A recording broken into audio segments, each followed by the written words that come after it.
Aikaka chisama Jenifato Selele Captain Water Pakuda kutusunga zisimbe kukakata kushika saku chapira sensimbe wanafunga shimwenjiri simbe isho munoyita mukaro chenitaura mashoko enyu ndiwo anonyipa simba mukutaurwa imo mundichikena pawa andimbomire kushika mati yake basa munandi tichingobika makeke chicharamba iriki after kia chicharamba iriki after kia chicharamba iriki after kia machingoti pia after pia chicharamba iriki after kia chimumu ndichinja makia chimoramba iriki after kia chicharamba iriki after kia chichamoramba ndakakakata zipanji zvimemaswaita ndikosimba kunge njanji handichamira kuudza kuti zvanzi zviri nani kutoita zvangu munanji wai muchifara kona ndiri pasi mwoyo yenyu inofara ndina siri pasi zvamunotaurawo zvese zvimasasi upenyu hwenezuro hausi wanhasi chicharamba iriki after kia chicharamba iriki after kia chicharamba iriki after kia machingoti pia after pia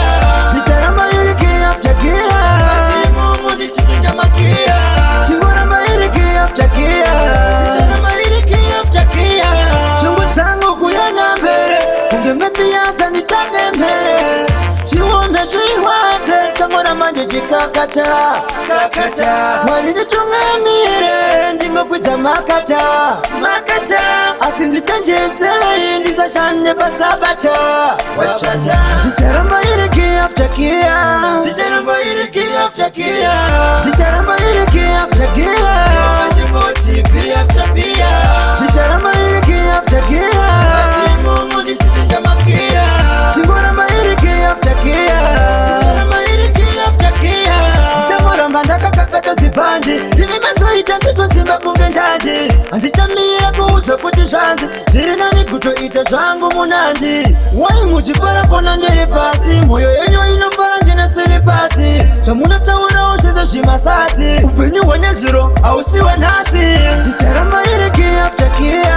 chicharamba iriki after kia chicharamba iriki after kia machingoti pia after pia chicharamba iriki after kia